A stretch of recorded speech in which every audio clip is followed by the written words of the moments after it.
Welcome to Money Hangout.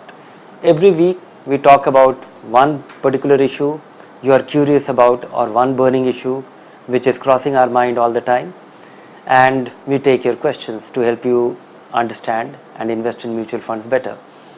This is brought to you by Birla Sun Life Mutual Fund and Value Research.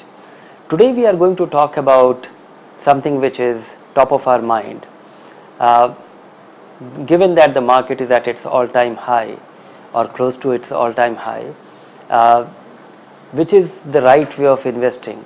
Should we stop investing?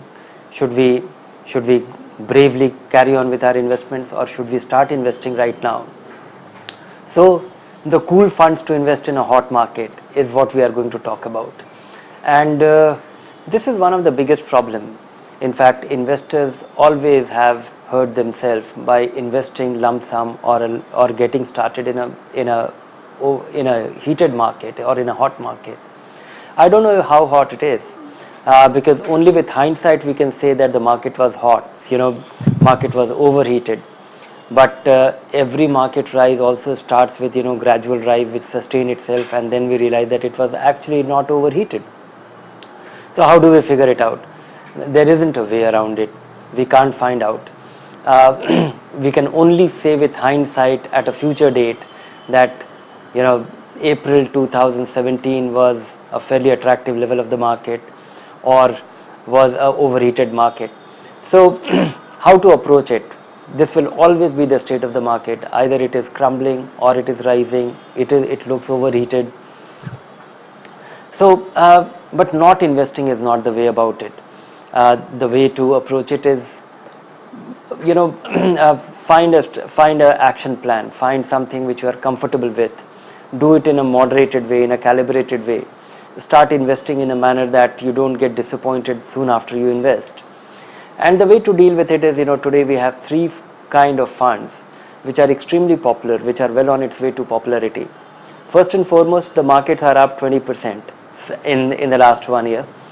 The corporate earnings haven't gone up.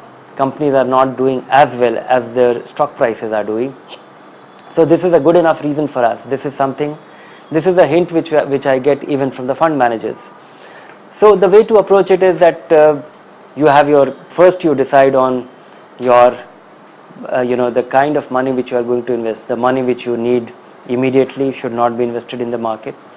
The money which you are likely to need in 1 or 2 years should not be invested in the market, and rest of the money which you are unlikely to need in couple of years should definitely be invested in the market. But should you be invested in the small cap fund, or should you be invested in the micro cap fund or the mid cap fund, which have done very well in the recent past?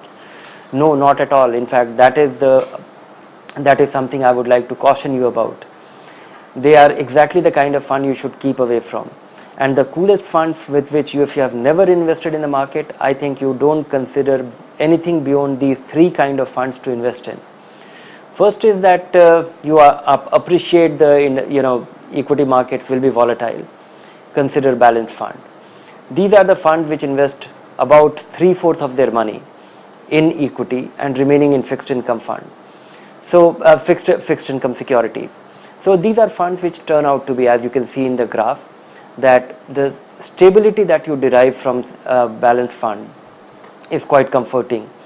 Whenever there is an interim correction, balanced funds don't crumble, and that is extremely important variable for all investors who are getting started, because when you see the big ups and downs of the market reflected in your equity fund, you are prompted to act, and that action turns out to be very injurious in the long run.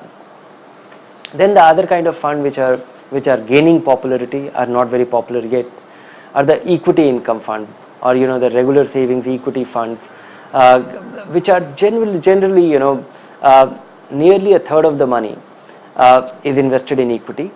Remaining third of the money is invested in arbitrage position. The underlying nature is that of fixed income, but the tax treatment is like that of an equity.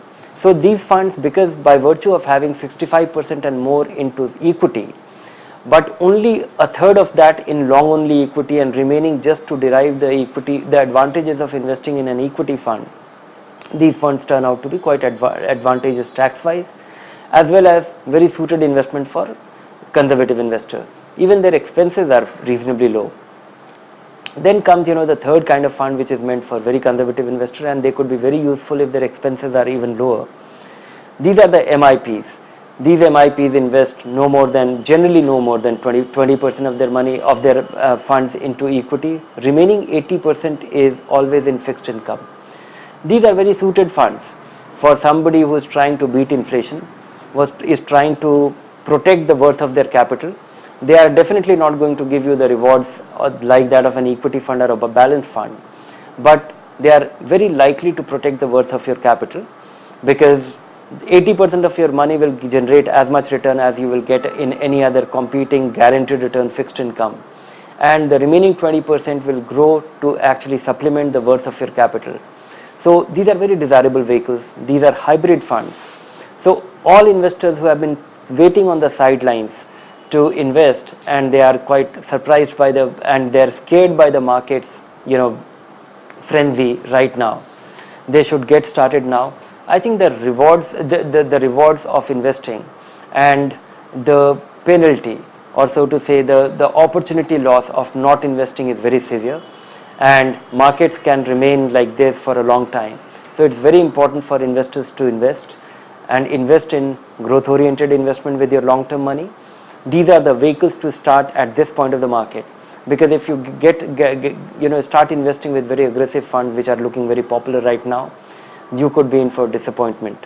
So wish you very best. Get started. Don't wait any further.